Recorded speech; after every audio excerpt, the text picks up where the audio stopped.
इस वीडियो में आज हम लोग आरती इंडस्ट्रीज लिमिटेड कंपनी को डिस्कस करने जा रहे हैं। डिस्कशन में हम लोग जानेंगे अभी हाल में जो कंपनी के क्वार्टर 3 के नंबर आए हैं, नंबर कैसे आए हैं, नंबर को लेकर आने वाले समय में कंपनी की शेयर प्राइस पे क्या इंपैक्ट पड़ने वाले हैं। हालांकि इंपैक्ट तो अच्छा ही दिख रहा है, तकरीबन 5% की तेजी से स्टॉक में देखने को मिलने लगी है और बहुत जल्द ये कंपनी का शेयर प्राइस उम्मीद है कि जो अभी 663 रुपए 700 के करीब पहुंचने वाला है। जिस तरीके से कंपनी के चार्ट पर जो संकेत बन रहे हैं तो उसके बारे में बात करेंगे, इसके बारे में भी अपडेट करेंगे, यानी कि गर्मा गर्म खबर है आपके लिए। चलिए शुरुआत शुरू से करते हैं। क्वार्टर 3 के नंबर पर चलेंगे, उसके पहले आपको एक क्विक अपडेट दे दे चार्ट पर क्या संकेत बन रहा है। आप देखेंगे कंपनी के शेयर प्राइस एकदम कंसोलिडेशन रेंज में भी फंसा हुआ है, कंसोलिडेट करते हुए आपको नजर आ रहा है। तकरीबन ये 630 से लेके ये 600 आपको 70-80 का एरिया है, इसके बीच में स्टॉक का प्राइस पिछले कुछ दिनों से घूम रहा है और आपको एकदम ध्यान देना है क्योंकि शेयर प्राइस एकदम क्रूशियल जोन पे है और जैसे इस स्टॉक का जो इस कंसोलिडेशन इसका ब्रेकआउट होगा, ये स्टॉक का प्राइस इजिली आपको 700 रुपए तक जाते हुए दिखेगा। बहुत कम समय में आप इस स्टॉक में 700 के लिए जा सकते हैं। यदि किसी ने हाल फिलहाल में इसमें इन्वेस्टमेंट किया हो तो उसको इसमें रुकने की सलाह दी जाएगी, बाहर निकलने की गलती मत कीजिएगा। बहुत क्रूशियल जोन पे इस स्टॉक का प्राइस फंसा हुआ है, बहुत जल्द इसमें आपको ब्रेकआउट होते हुए दिखेगा और प्राइस 700 रुपए तक जाते हुए दिखेगा।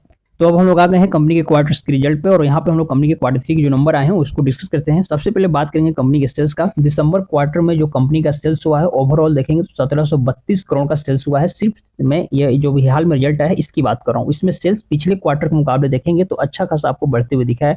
पिछले क्वार्टर में जहाँ सिर्फ 1400 करोड़ और उसके पहले भी 1400 करोड़ और उसके पहले भी 1600 के आसपास था, यानी कि ओवरऑल देखेंगे तो एक लंबा कह सकते हैं कि टाइम पीरियड के बाद कंपनी का जो सेल्स है बढ़ के 1700 के पार गया है और ये सेल्स बढ़ा है। इसका मतलब ये हम समझ सकते हैं कंपनी का जो शेयर जो मतलब जिस सेक्टर में कंपनी काम करती है उस सेक्टर की डिमांड बढ़ रही है, उसमें कंपनी के ग्रोथ होने के चांस हैं कहीं ना कहीं, तब हमें सेल्स में आपको इजाफा होते हुए दिखा है। सिर्फ सेल्स ही नहीं बढ़ा है, यहाँ पे जब आप ऑपरेटिंग प्रॉफिट देखते हैं तो ऑपरेटिंग प्रॉफिट भी हल्का बढ़ते हुए दिखा है। हालांकि ऑपरेटिंग प्रॉफिट मार्जिन देखेंगे तो ये 1% से आपको डिक्लाइन होते हुए दिखा है। यहाँ पे देखिए 16% था और इस बार सिर्फ 15% पर है, लेकिन फिर भी ऑपरेटिंग प्रॉफिट बढ़ के आपको 233 से 260 करोड़ हुआ है क्योंकि जो कंपनी का अदर इनकम है, अदर इनकम आपको बढ़ते हुए दिखा है।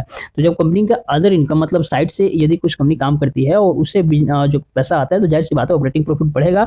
और ऑपरेटिंग प्रॉफिट नहीं बढ़ा है, यहाँ पे जब हम नेट प्रॉफिट की बात करते हैं यानी कि जो पैसा टैक्स देने के बाद कंपनी के पास बचता है तो नेट प्रॉफिट भी आपको बढ़ते हुए दिखेगा। शानदार मतलब इजाफा होते हुए दिखा है नेट प्रॉफिट में। ट्रिपल डिजिट में ये पहुंचते हुए दिखा है कंपनी का नेट प्रॉफिट इस बार।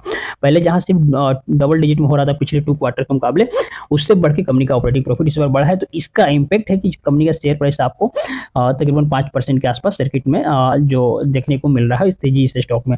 तो ये तेजी आपको आगे भी देखने को मिलेंगे और जिसमें बताया कंपनी का शेयर प्राइस इजीली आपको 700 रुपए तक जाते हुए दिखेगा। इसके अलावा कुछ अच्छी अपडेट्स की बात करें तो जब आप शेयर होल्डिंग पैटर्न्स में आते हैं तो आप देखेंगे कि जो कंपनी के में जो FII की हिस्सेदारी है, जो विदेशी निवेशक है उनका स्टेक्स इस बार बढ़ते हुए दिखा है। 10.83% हो गया है 10.58 से बढ़ के, यानी कि कंपनी में विदेशी निवेशक इंटरेस्टेड है। और जो केमिकल सेक्टर की इंडस्ट्री इसमें देखेंगे तो ये ओवरऑल क्योंकि विदेशों तक में इसका व्यापार होता है तो जाहिर सी बात है विदेशी निवेशक इसके प्रति आकर्षित होते हैं और हमारे देश के जो डोमेस्टिक इंस्टीट्यूशंस इन्वेस्टर्स हैं उनकी हिस्सेदारी भी इस स्टॉक में 15.82 के आसपास है। हालांकि गवर्नमेंट का स्टेक भी इसमें आपको बढ़ते हुए दिखा है, 0.01 से बढ़ के 0.02 हो गया। जो मेन चीज है ना, जैसे जो विदेशी निवेशक है और जो गवर्नमेंट है उनकी हिस्सेदारी बढ़नी चाहिए और इन दोनों की हिस्सेदारी इस बार शेयर होल्डिंग पैटर्न्स में बढ़ती हुई दिखी है। तो ये एक अच्छा अपडेट है इस कंपनी के शेयर होल्डर्स के लिए, क्योंकि इसमें जिसकी हिस्सेदारी मेजर तो नहीं कहेंगे लेकिन यदि गवर्नमेंट और FII चूंकि काफी काम के चीज होते हैं इनकी हिस्सेदारी बढ़ रही तो ये अच्छा माना जाता है। तो आरती इंडस्ट्रीज लिमिटेड के बारे में जो अपडेट थी मैंने आपको दिया, मैं उम्मीद करता हूँ इससे रिलेटेड जो जानकारी मैंने दी